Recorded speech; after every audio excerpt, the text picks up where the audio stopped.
Good afternoon, ladies and gentlemen. This is Aditya Mulani from the HT Media Group. I would like to welcome you all to our Q1 Financial Year 2023-24 earnings webinar. As a reminder, all the participants will be in listen-only mode.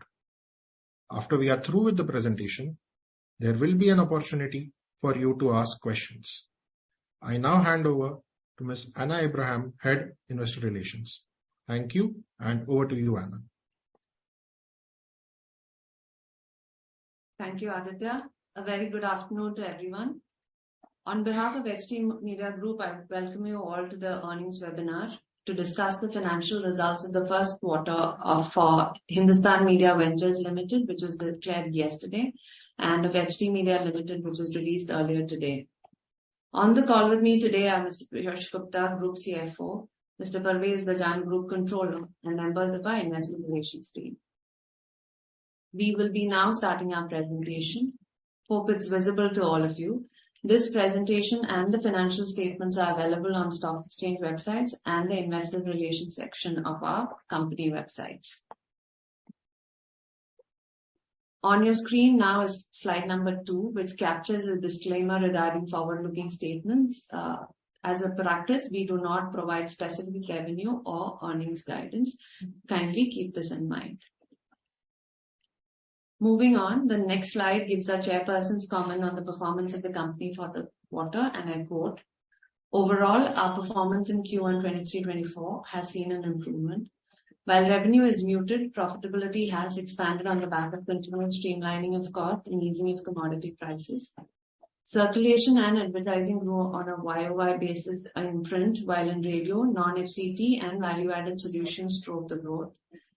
Rising media spends by companies, growing consumer demand, more government spends, and relative easing in inflationary pressure all augur well in the near term for print, radio, and digital sectors of the M&E industry, which should benefit your company.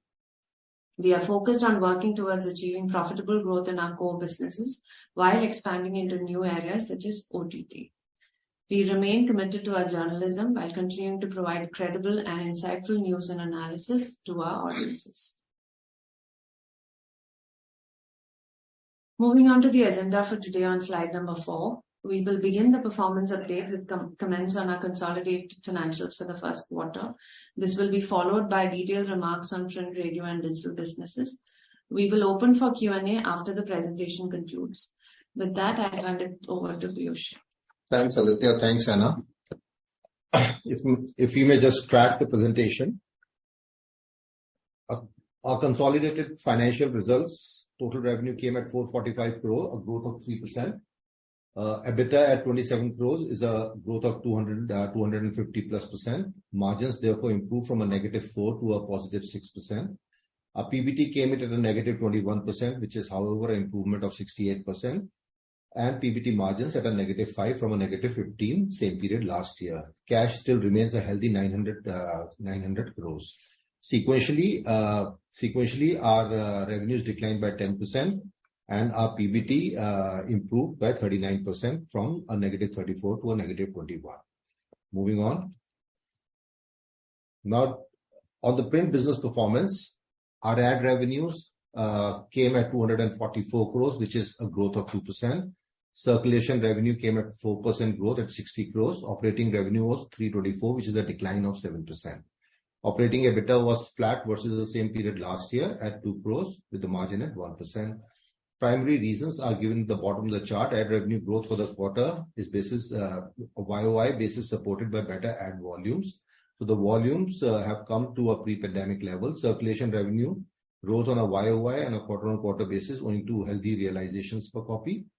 Overall operating revenue saw a decline on account of a one-off other operating income in the base year. And operating EBITDA was marginally positive. Having a quick look at our English business, our ad revenues on a YOY basis grew 2% from 127 to 130. On a quarterly basis, they came down 16% to 130 crores. Circulation revenue on a YOY basis was 53% because of active realization per copy actions. and are on a Q-on-Q basis, they were flat to a marginal decline of 2%. And circulation revenue improved YOY due to improvement in our realizations per copy, and ad revenue grew YOY basis as categories such as education, retail, real estate grew, while FMCG auto remained subdued. A quick look at our Hindi business. Our ad revenues were up 2% at 115 crores. And on a quarterly basis, they were flat at about 115 crores versus 116 last quarter. Circulation revenue on a YOY basis were down 6%. On a quarterly basis, they were up 2%. And key highlights for the quarter: ad revenue grew YOY, primarily supported by higher ad volumes. On a YOY basis, categories such as retail, education, auto, healthcare grew, while real estate and BFSI were subdued. Circulation revenue saw growth both on Q-on-Q basis, backed by higher copies. Radio.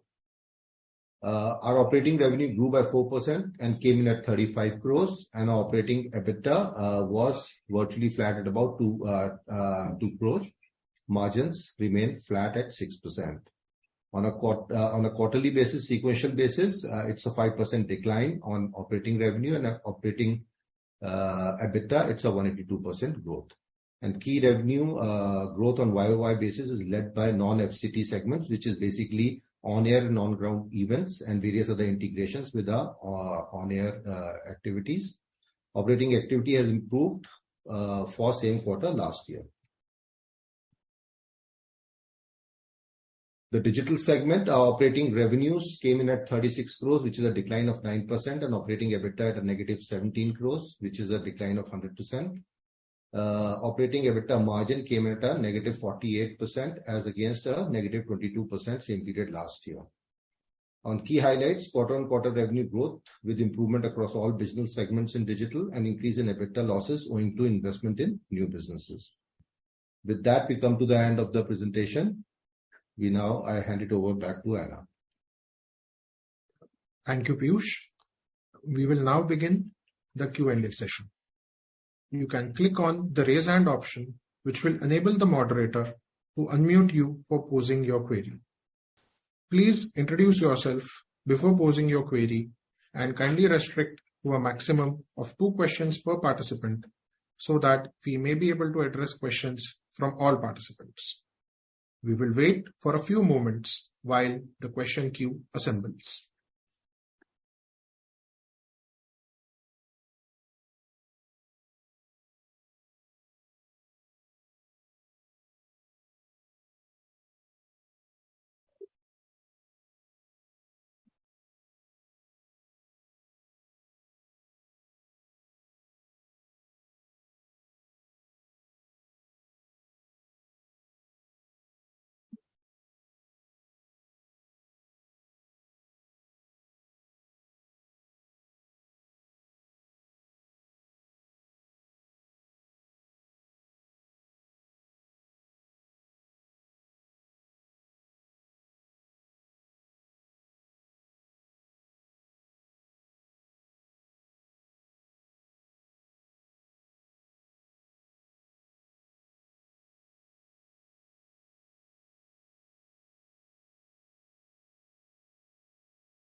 The first question is from the line of Kaustav.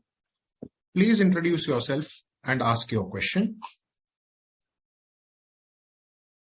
Yeah, hi. Can you hear me? Yeah, we can. Please go ahead. Hi. So I'm from BMSPL. It's a family office. So I had a few questions regarding the Hindustan Media Ventures business. So your cost of goods sold has moved up from about 32% in FY21 to 44% in FY23. Now, the global pulp prices are coming down.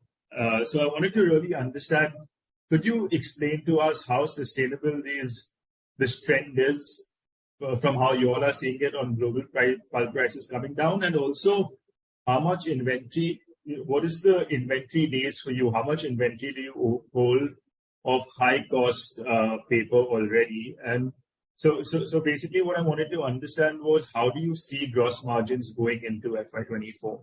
And then the second part of the question is, we're going into election year. So since FY24 is, we're getting closer to elections, how do you see in the print business revenue growth, in terms of circulation and advertisement revenue? Right. Well, Kaustav, on the first part, we definitely see the gross margins expanding from here on. The pulp prices and indeed the newsprint prices have been now coming down for like 3-4 months. And we don't go very long in a commodity cycle which is coming down. We don't stock very long inventory. But, our inventory prices will in production start coming down now. So you will see the margin expanding from here on. And we are not sitting on a very long inventory pile as well. So that's point number one.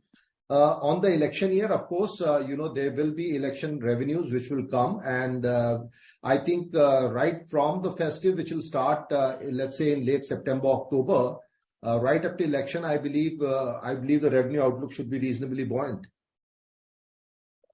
Fair enough. I understand all these points you mentioned, but the main, and I know you don't give guidance, but could you give some sort of,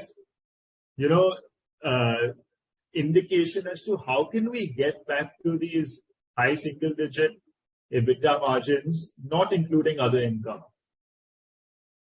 I mean, well, only two things, Kaustav. So let me, okay. So let's brainstorm this. You're absolutely right. I think it's a great question. So one is obviously the commodity prices. Now, newsprint, depending on the price of the newsprint, it constitutes anywhere between 30 to 40% of the bill of materials, depending on what the commodity prices are. As it is coming down, obviously it will expand the margin. The only other thing is, which I've been highlighting on the calls earlier, is the pricing.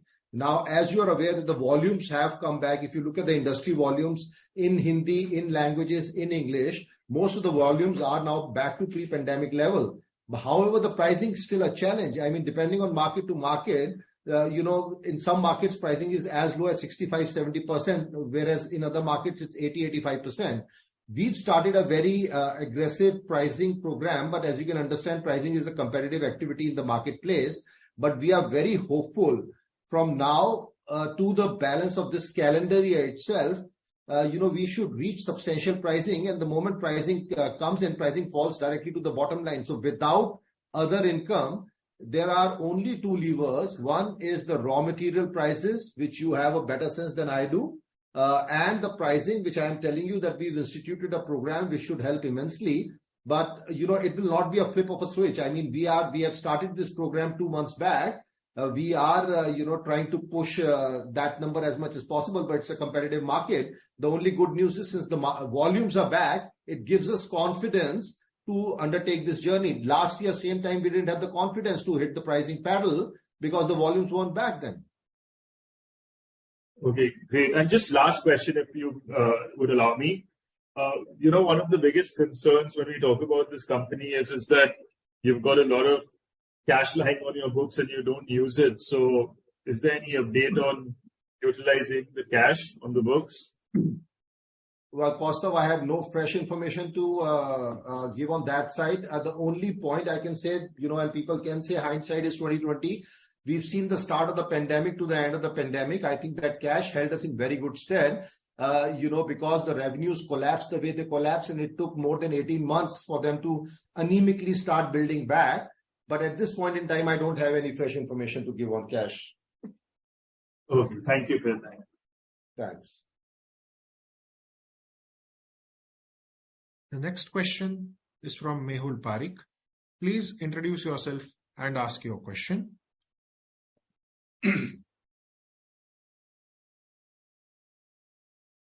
Hello.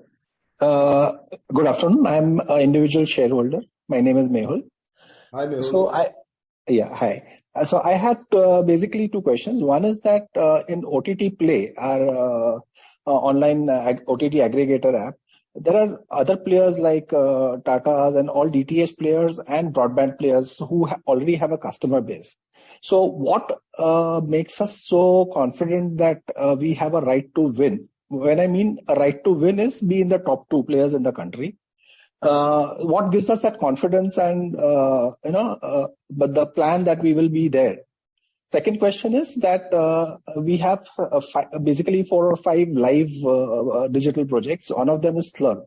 So when do we expect this kind of this business to become cash positive? Okay, so let me first address the OTT plays. So you are right, there are a lot of players in the market, but what OTT Play is trying to do is aggregate the OTT so that people seamlessly can move to a certain genre and seamlessly with a single sign-on at a discounted price, watch the content that they want to watch, irrespective of the platform that content is hosted on. So, the DTH players or the other broadband players, some of them, DTH players are definitely having their own proprietary app on which they are working, but what we are trying to do is aggregate the market. Now, of course, there are a few aggregators as well, and this is like aggregation has happened in various places. We are trying to aggregate the OTT because that's a big theme which is growing, and that content is now really growing at a speed of 18 to 19% annually and slated to grow like that for at least the next 5 years. Now, what will come out of it? We are approaching that from a multiple price point. So, there are markets like Delhi, Bombay, and Bangalore, whereby a lot of people have, subscribed to multiple OTTs and paying that subscription. So, if you do the sum of parts, the kind of OTT platforms that you are getting, the single login and the single subscription is at a steep discount to what you would otherwise, have to pay to get access to all that content. So, it's an aggregation play. Right?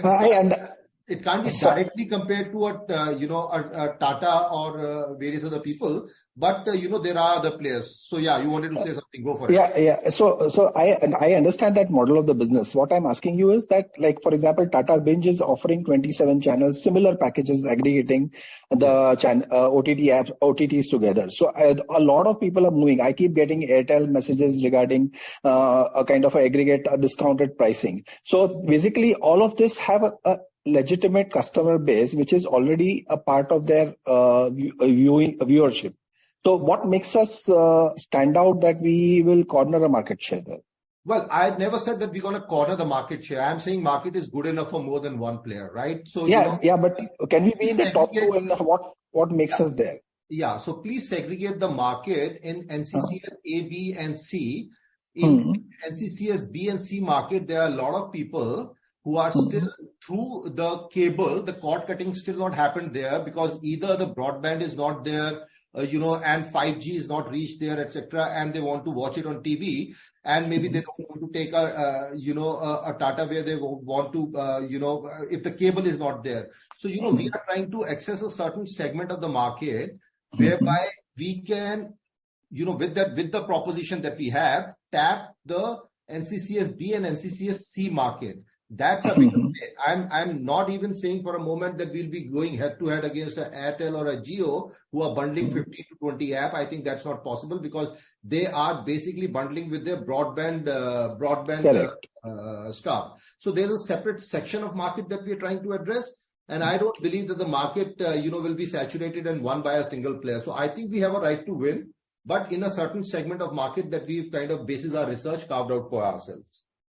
So have we collected some good numbers over the last 3-4 months? Well, last 3-4 months have been slightly slow because some of our critical key partnerships that we are doing, is going a little slow, but we've been also surprised on the positive side with the potential of doing multiple other value-added services with those tier 2, tier 3 town operators, whereby we can do certain more value-added services and take this slightly higher on the value chain. But I would say it's encouraging, but not superbly encouraging at this point in time. Okay. Thank you. Okay. Yeah, the second point was about Slurp, like those channels which are there. When do we expect them to become cash positive for us? So Slurp is not taking a lot of money at this point in time. We don't even intend investing too much money at this point in time.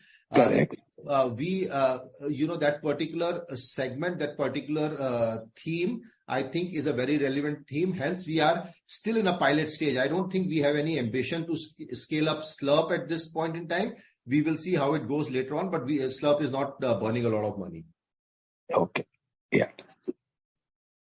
Okay. Thank you very much. Thank you.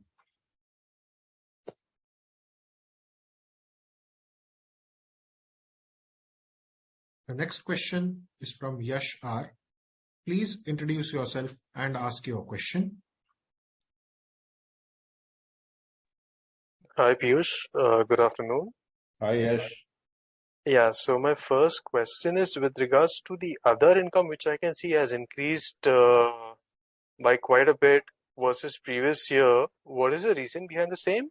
This is Yash, this is Anna here. This is largely linked to treasury.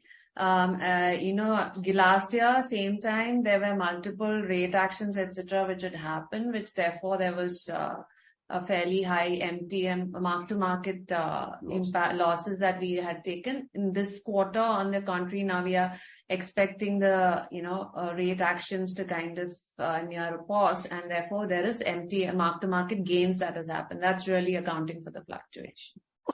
Okay, and my second question is with regards to the employee benefits expense. Now I can see, although there is a slight reduction, but what is the reason behind the same versus previous year is what I'm talking about again? There is actually versus previous year quite a substantial reduction, and that is on. We do have certain provisions which have been trued up basis final payouts of variable, etc. So because of that, there is savings in the employee cost line. Oh, sorry, I didn't get the last part. It is on account of. So, Yash, Piyush this side, we've trued up the provisions. The unwarranted provisions have been written back. Which were then Q1 last year? So the variable payout which happens basis the performance, these provisions are trued up every quarter. Okay. Not this quarter. Okay, got it. All right, yeah. Thank you. Thank you. The next question is from Mehul Pathak. Please introduce yourself and ask your question.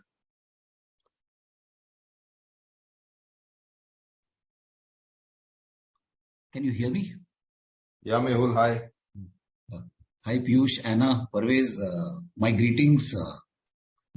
Congratulations on an improved set of performance in the last quarter. And we shall not disappoint you going forward, Mr. Pathak. No, I hope, after the questions, you don't remain disappointed. So, no, actually, Piyush, I was just, had some overview on the whole media of what is happening in the stock market and all that, So if you look at Jagran Prakashan and DB Corp, the stock price have run up big time. I have not checked their quarterly results and what they are showing, but clearly from the market side, the expectation of performance from print media has significantly changed. So if we see the market as a sort of a indicator in terms of the pricing it is giving to other companies, a little disappointed, should be the HT Media shareholders. Our market, our stock price is not running up. Now, when I look at our market cap, even the book value of Hindustan Media is not captured in our market cap, which means our company is selling for free. If we were to get even the book value of Hindustan Media, HT Media will, all the assets of HT Media today, selling at a price of 0 as per what the stock price is.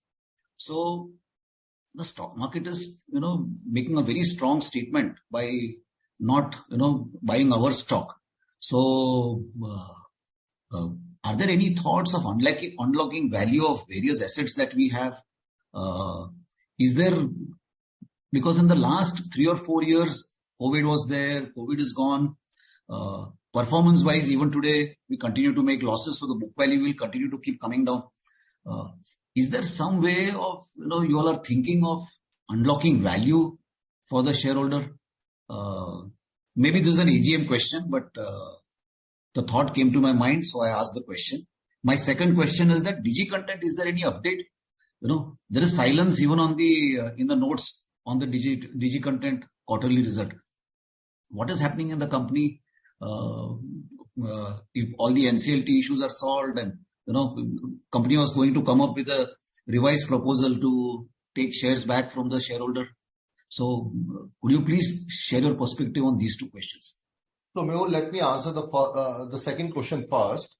Look, on Digi Content Limited, we made an honest effort at that point in time, but we couldn't get the support of all the shareholders, which was required to take that scheme through. Now, it will be foolhardy to come up with, various schemes unless and until we've stitched the support of all the shareholders who can sign off on a certain scheme. But is the thought in our mind? Answer is absolutely yes. Will we do it like in the next couple of quarters? I can't say that, but we absolutely have to unlock that value, and that is the honest attempt that we made 1.5 years ago. Watch that space. We will be back on that, but right now I have nothing to say.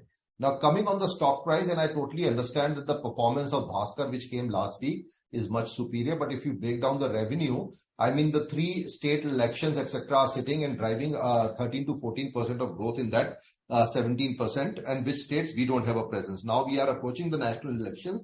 We will see how it goes. The good news, of course, is that on the pricing side, as I was just telling another participant earlier on, we've started a program which will hold us in very good stead. And if everything goes well from now to the general elections, which are slated for next year, we will see growth going, multifold from here on.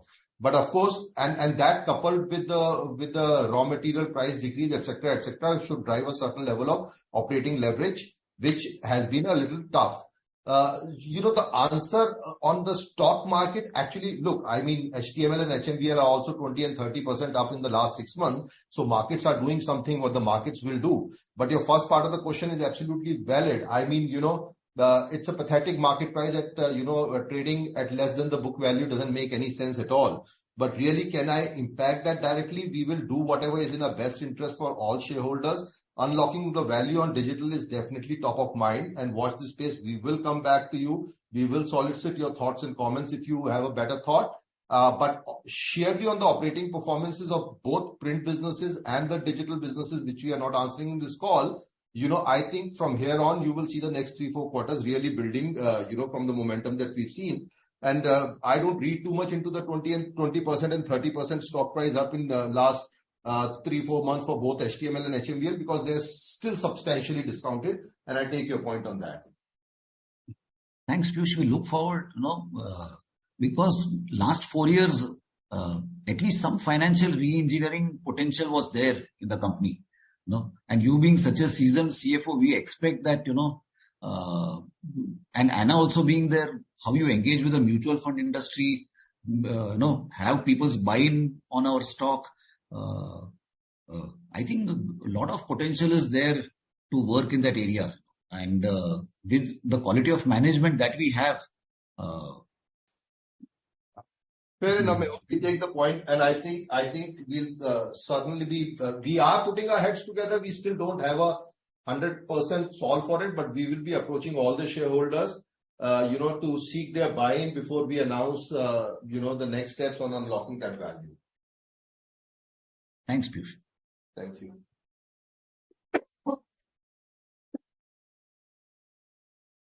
The next question is from Ankit Patel. Please introduce yourself and ask your question. Hello, am I audible? Yeah, hi, Ankit. Go ahead, please. Yeah, hi. I'm with HSBC Mutual Fund. My question was around the radio business. The radio business seemed to have peaked sometime in 1920, where you had a run rate of around 60 odd crores of revenue per quarter, and you're making an EBITDA of about 16 to 20 crores at that time. Whereas if we see the situation right now, it seems to have halved, and I can understand COVID was a period in between. But we already start seeing a good amount of recovery there in the radio business for other players. Is there a scale issue over here for HT Media in terms of having 15 stations and being able to? So, want to understand from you, how do you see recovery coming through over here, because it's now making an EBITDA of only 2 crores compared to that peak level of 16 crores or so on a quarterly basis. Second question on the same thing is that in case this business is not, at the moment radio, how are you looking at it in the future? Are you looking to expand in terms of radio station approach? Maybe acquire? Recently we heard that Z Media also wanted to enter into the business. by acquiring something. What is your future plan for this radio business? Look, on the radio business, you have to peel the onion a little bit to understand the economics. Of course, you are right. I mean, there was a time where radio business actually peaked out. The entire industry peaked out, and then COVID happened. And then after that, the entire industry is under the weather a little bit. Now, when you compare the relative performance of our radio business to some of our competitors, you have to understand that regulations have a big bearing on the radio business. Now, the government, obviously, by doing a certain level of auctioning, had taken their part of the money well in advance, whereas the industry has been under the cloud for the last 3-4 years, COVID or no COVID. Now, obviously, with multiple representation, as you would be aware, government is contemplating on various steps on license fees, the time duration of this period, the government advertising rates, so on and so forth, which of course is a industry level thing, and it will help the entire sector. But if you basically model those things out, I think radio will come back to the 1920, if not 1920, at least 80-90% of profitability there sooner rather than later. But it has a huge regulatory play. So, I really can't comment on that, but, those are the things that we are grappling with. As far as our ambitions on radio are concerned, of course, with the sector itself, getting the raw side of the stick, in terms of listenership and the disruptions that the digital medium has done on the broadcast medium, we are also reinventing this medium. Apart from terrestrial, we are trying to, button in various other digital, the podcast, the music, what we call the non-FCT, which means the integrations of on-air and non-on-air events, etc., with it to drive revenue profitably on this medium. So if some of these things, apart from the regulatory things, have their play, you'll see the trend line, shifting in the positive direction in the next couple of quarters. Of course, regulations will play the single biggest role in this.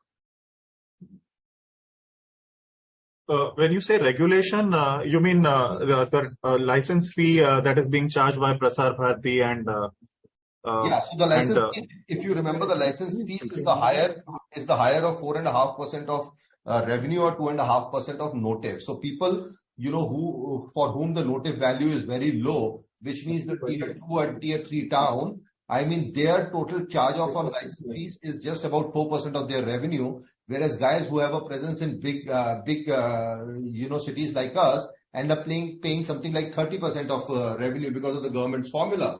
And now government is obviously finally, after 10-12 years, kind of taking cognizance, and they have put down a consultation paper which is currently with TRAI.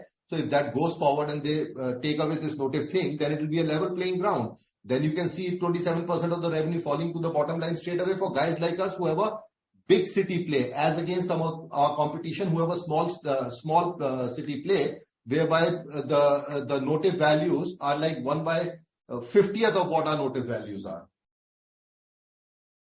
Okay. This is the last question on this. I understand what you are mentioning. So in that respect, then with 15 stations at play, would you be looking to add more stations, or since you are sounding upbeat on the business going forward? I have no reason to be, look, I have no reason to be either upbeat or be delusional or be very, very pessimistic about the business. I'm saying I am a very realist on this. From here on, the past I can't do much about, but if the future is bright, we don't mind kind of scaling up, and it's not 15, it's 17 stations. So we don't mind, it's 22 stations, basically, not 15 or 17.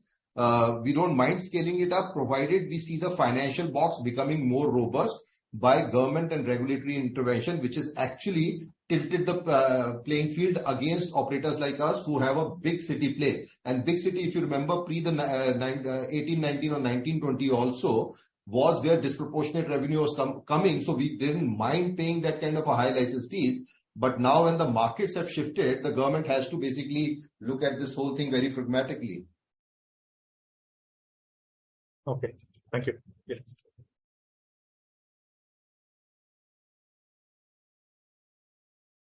The next question is from Rohit Janwar. Please introduce yourself and ask your question.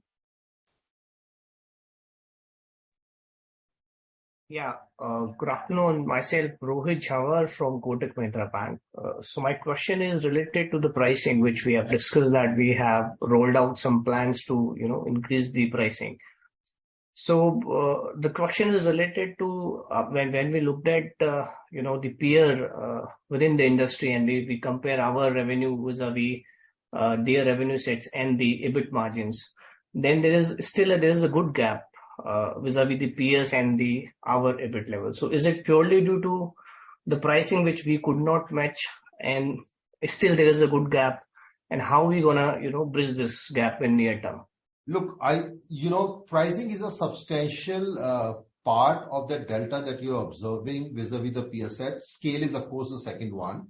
But, all other things remaining equal, if you look at our pre-pandemic pricing, which you can read into our margins versus the peer set, the delta was only the scale part at that point in time. And scale, we can always scale as long as, we get substantial amount of revenues coming. But at this level of pricing, it doesn't make any more sense to incur cost by increasing copies. So hence what we are doing is, from a right manner, we are trying to correct the pricing to a certain index of the pre-COVID level. And the scale difference will always remain unless we scale up to that level. But even without scaling up to that level, you have seen our financials of right from 16, 17 onwards up till pandemic, our margins were pretty robust. And that's where we want to come to before we look at the scale in those particular markets. Because please understand, let's say a market in which we have a reasonable pole position is Bihar, which is not as robust or as lucrative a market as UP is, where some of our competitors play.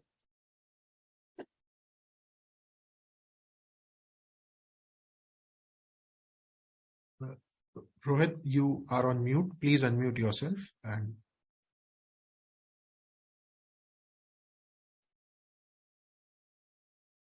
Rohit, are you there?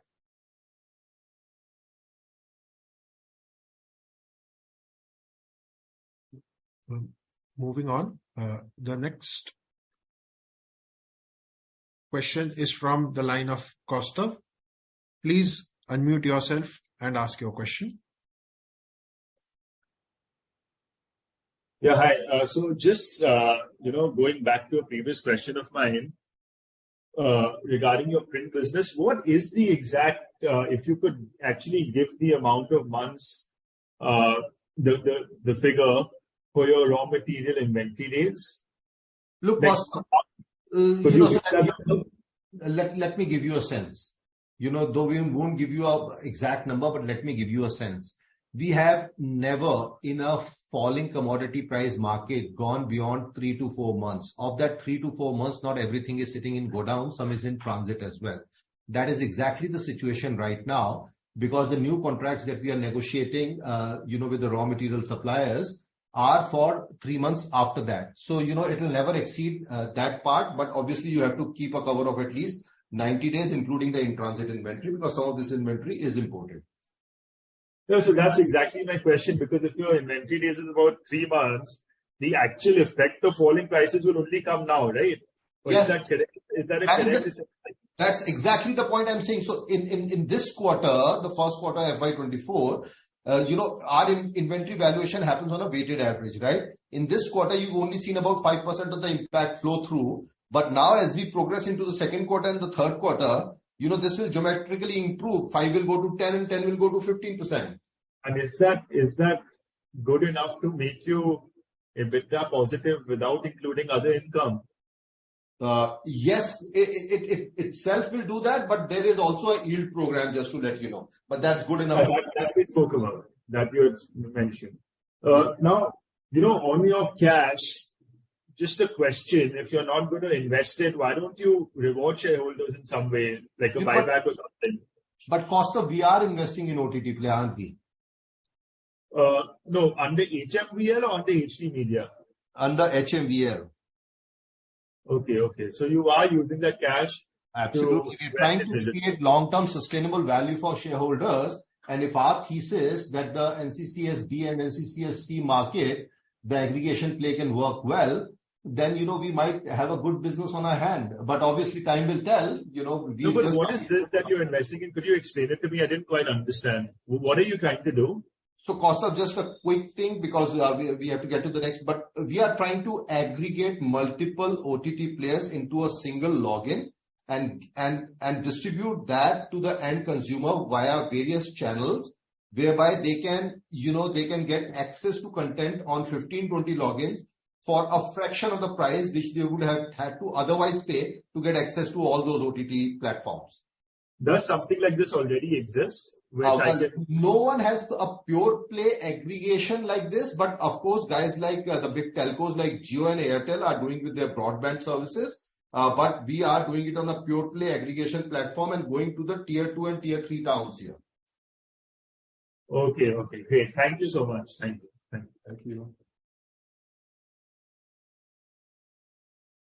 Thank you all. With this, we come to the end of the Q&A session. If you have any further queries, please reach out to the investor relations team.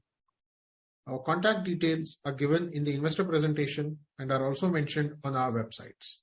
I now hand over to Piyush for closing remarks. Thanks, Aditya. Thank you very much for joining our quarterly call. We had a good discussion, and as I said during the call, from here on, we are very hopeful that the margins, EBITDA margins, and indeed the bottom line will improve from here on. So we thank you for your support, and we wish you all the very best and have a great day and year ahead.